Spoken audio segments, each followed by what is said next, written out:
Is that working for you? There we go. That's perfect. Okay. All right. The reason why Free Speech TV is premiering April 20th, that's the 4th anniversary of the Deepwater Horizon explosion, and I thought that it's about time that the American public got the real story instead of the usual baloney about it being from BP and the government. It was just an unforeseen accident. In fact, 11 guys were incinerated, 600 miles of coastline destroyed. It was homicide, corporate negligent homicide. The real story is that 17 months before the Deepwater Horizon blew out on a Transocean BP rig, BP had an identical blowout on another Transocean rig, but on the other side of the world in the Caspian Sea. Now, I know this because I had a tipster who got the word to us through coded means that this was not the first blowout. This was not. And they had the same cause. It's now been determined that BP's use of quick dry cement, you heard the phrase, watching cement dry. Well, that's very expensive when you're renting a rig for $500,000 a day. So BP turned the cement into kind of a milkshake by putting nitrogen bubbles into the cement so it dries quickly. But in offshore, heavy pressure areas, like the Caspian Sea or the Gulf of Mexico, it could blow out this milkshake cement. And that's exactly what happened. First in the Caspian Sea, 17 months later in the Gulf of Mexico. Now, here's the thing, Tom. They covered it up. BP covered it up in the first blowout in the Caspian Sea. If they hadn't covered it up, there's no doubt in my mind that the regulators would have said, you cannot use that money-saving, penny-pinching, cheapo, quick-dry cement in the Gulf of Mexico. In fact, the vice president of BP for the Gulf, David Rainey, testified after the Caspian Sea blowout, but before the Gulf blowout, that that there'd never been a dangerous, threatening event involving offshore drilling.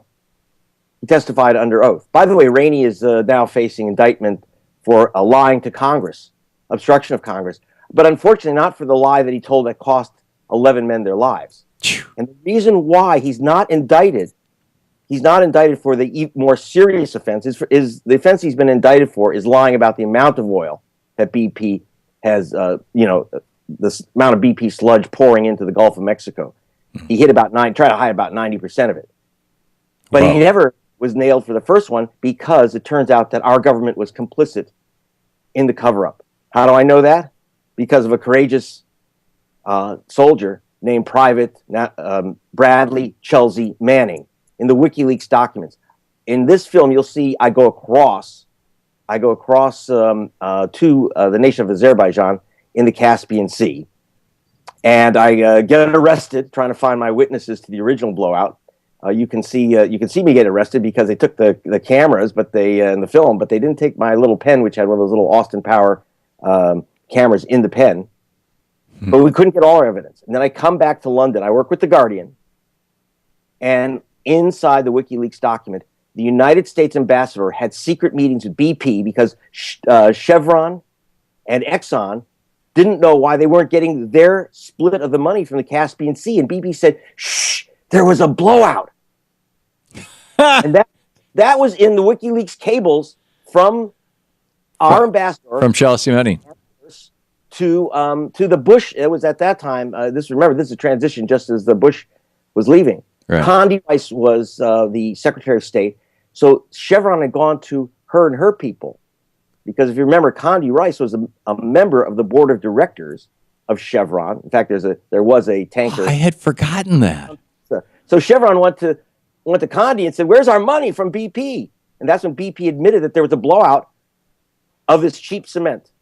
Amazing. But the State Department, the two oil companies, Chevron, Exxon, and of course BP itself, covered it up, lied under oath to the United States Congress, because I want to tell you, the Department of Interior did not want to let them drill that deep in the Gulf of Mexico. They said it was inherently dangerous. These guys said it's not dangerous. We have not had a problem in 50 years. You see this testimony in the film Vultures and Vote Rustlers. And by the way, just this Easter weekend, in commemoration of those 11 men who died because of corporate negligent homicide. My foundation is releasing the film for download for free. And I know that the Hartman crowd, this is one of the 8 stories in the film, Vultures and Vote Rustlers. Wow. And people can find this over at gregpalast.com as well as over at freespeech.org. Right. Greg, everything you just described is the past. And, there's some pretty horrible stuff there in the past. But they, just in the last few weeks, correct me if I'm wrong, BP has resumed drilling in the Gulf. Are they still using that kind of phony baloney cement? That's one of the problems. There's no prohibition on it. You're kidding. Even now. The stuff that has killed these guys? The formula. But the big thing, and here's what I'm worried about. The Obama administration 2 weeks ago granted BP the right to return to the Gulf and, in fact, gave them, allowed them to bid, and they won the right to drill in the tract right next to where the Deepwater horizon went down. My problem with BP is this. If you remember, I also did another story. I was the chief investigator of fraud and racketeering on the Exxon Valdez case 25 years ago. I said the main culprit was not Exxon, despite the name Exxon on the ship. It was BP, because BP was responsible for having the emergency equipment and all that rubber stuff and the suckers and all the equipment you should have when there's a blowout.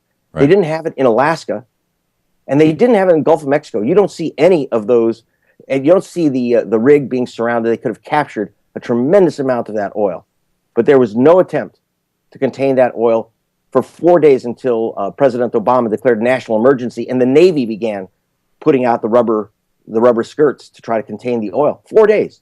BP had promised, they're constantly promising that they're going to be good boys and they're going to spend a lot of money for safety equipment. And they don't. Safety equipment is expensive. Right. And instead, they give that money to their executives and their stockholders. Serial corporate wrongdoer. This is one of the big problems. So they, in fact, the containment plan is an oil spill. Saying Alaska's in the Gulf. Amazing. Greg Palast, his website, gregpalast.com, his new movie, Vultures and Vote Rustlers. You can check it out there, and you can watch it this weekend on Free Speech TV, freespeech.org. His latest book, Billionaires and Ballot Bandits, our favorite fan of alliteration. Greg Palast, thanks so much for being with us, Greg. You're welcome. Have a Easter. Always great talking with you. Have a great weekend. This is the Thom Hartmann Program.